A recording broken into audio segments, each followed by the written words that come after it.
Mas Anies, apa kabar Mas Anies? Alhamdulillah baik, sehat, terima kasih. Sehat-sehat Mas? Sehat, baik, senang sekali bisa kembali ke UGM. Alhamdulillah. Pulang kampus Mas Anies? Pulang kampus, dan saya senang sekali tadi baca tulisannya. Najwa Shihab UGM. Sudah diklaim ya, aku udah pakai baju ala-ala jaket alma mater nih. Mohon maaf anak-anak UI, tapi aku nomor 1 UI, nomor 2 UGM kok di hatiku. Mohon maaf orang kuliahnya di UI. Kecuali kalau nanti dikasih honoris causa. Nggak mau, nggak terima honoris causa, biar pejabat kalau aja yang UGM nggak pernah ngobrol honoris causa. Mas Anies. Betul ya Bu Rektor ya. Mas, jadi terakhir kali ke kampus, sering banget dong pastinya atau Sering gimana? kampus. Tapi acara besar di Geraha Sabah, kalau tidak salah terakhir adalah Mata Najwa di sini. Tahun 2014. 2014, Mata Najwa dari Jogja untuk Bangsa. Waktu itu ada Mas Anies, ada Sri Sultan, ada Hairul Tanjung, ada Ridwan Kamil. Betul. Ya. Pak Mahfud MD. Oh itu terakhir ya? Flies.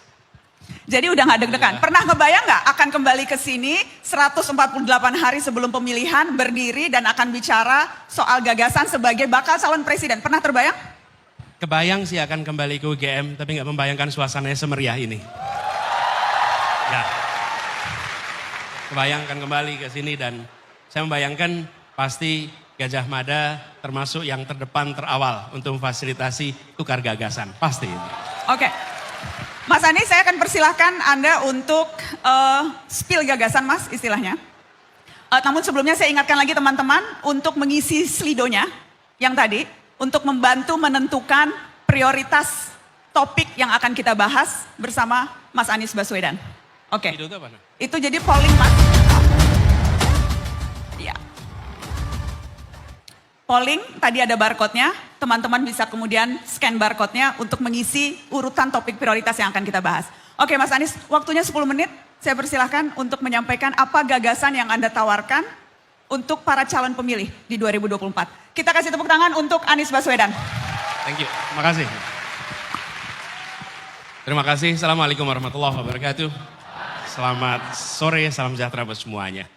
Bu Rektor dan seluruh jajaran pimpinan Universitas Gadjah Mada yang saya hormati, teman-teman mahasiswa dan seluruh hadirin. Saya merasa mendapat kehormatan untuk berada di sini menyampaikan gagasan terkait dengan amanah yang sedang diembankan kepada kami. Indonesia adalah sebuah negara dengan penuh potensi. Dan ketika kita memilih untuk merdeka dan mandiri, kita memiliki cita-cita, kita memiliki janji dan tujuan. Apa itu? Menghadirkan sebuah keadilan bagi seluruh rakyat Indonesia. Itu janji yang kita sepakati ketika Republik ini berdiri. Pra kemerdekaan, kita hidup dalam kolonialisme dan itu artinya negeri Belanda kaya, negeri Nusantara miskin. Dan kita sekarang bertanggung jawab untuk bisa menghadirkan keadilan, kesetaraan. Itulah misi utama dari perubahan. Apa terjemahannya? Kami menginginkan dan kami merencanakan agar akses pada fasilitas dasar setara. Pertama, kesehatan. Kita menginginkan agar akses kepada kesehatan dari mulai ibu mengandung, bayi dalam kandungan, sampai dengan ketika mereka aktif termasuk perlindungan, coverage atas atau jaminan kesehatannya. Yang kedua pendidikan. Pendidikan adalah bekal utama untuk mengembangkan potensi setiap manusia Indonesia. Dan kami tidak ingin menyebut dengan istilah sumber daya manusia. Kami ingin mengembangkan kualitas manusia Indonesia. Karena manusia tidak perlu dipandang sebagai sumber daya untuk kegiatan perekonomian. Ini kemudian wujudnya apa? Kesetaraan kesempatan. Jumlah bangku SD, SMP, SMA yang sekarang bentuknya seperti piramida, makin tinggi jenjang pendidikannya, makin sedikit jumlah bangkunya. Dan itu artinya apa? Banyak anak-anak kita yang tersingkir, tidak bisa mendapatkan pendidikan minimal hingga pendidikan menengah. Lalu pendidikan tinggi harus menjadi institusi yang bisa diakses oleh anak siapa saja, bukan hanya anak kelas menengah Indonesia. Pendidikan yang harganya terjangkau, biaya terjangkau, dan pemerintah memiliki tanggung jawab mengurangi beban pengelola kampus.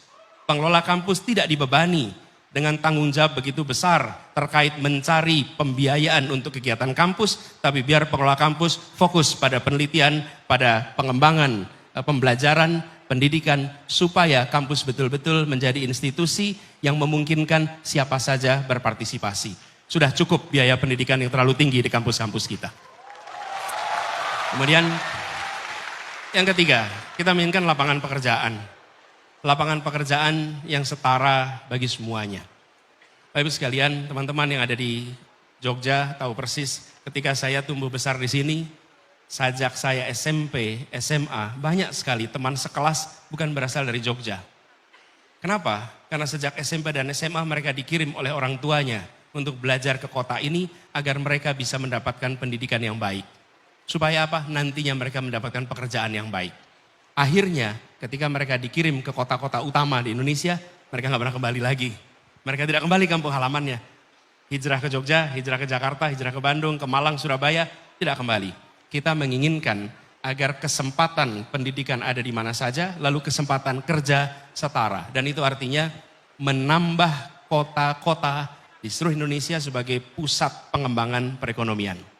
Perekonomian kita hari ini tersentralkan di kawasan Jawa bagian barat, khususnya Jakarta, dan kawasan Jawa kita menginginkan dan merencanakan kota-kota di seluruh Indonesia minimal 14 kota menjadi mesin penggerak perekonomian yang memungkinkan bagi semua untuk bisa mendapatkan lapangan pekerjaan yang setara. Lalu yang tidak kalah penting, ini adalah terkait dengan kebutuhan pokok dasar kita, bahwa kita membutuhkan tata kelola kebutuhan dasar yang lebih baik. Contohnya beras. Biaya hidup yang tinggi, apalagi bagi mereka yang statusnya prasejahtera, menjadi makin berat ketika harga kebutuhan pokok itu mahal. Kalau harga beras mahal dan petaninya makmur, artinya uangnya berujung di petani. Tapi situasi yang kita hadapi adalah berasnya harganya mahal, petaninya tidak sejahtera, uangnya hilang di jalan. Tata niaga ini dikoreksi dan mafia-mafia terkait produk pertanian ini harus diperangi secara tuntas. Karena merekalah sumber masalah yang ada di tempat ini. Apa yang terjadi? Di ujung kita menginginkan agar biaya kebutuhan pokok lebih menurun, lebih murah. Di sisi lain kesejahteraan dari para petani lebih tinggi. Pakai indikator sederhana, petani bisa menabung, titik. Selama petani tidak bisa menabung, maka biaya operasinya, biaya produksinya tidak sebanding dengan pendapatannya. Yang kelima, penegakan hukum. Negeri ini punya kesempatan untuk maju, tetapi selama rule of law, kepastian hukum, penegakan hukum tidak menjadi prioritas, maka yang terjadi adalah tata kelola pemerintahan tidak berjalan dengan baik. Praktek korupsi masif di mana-mana.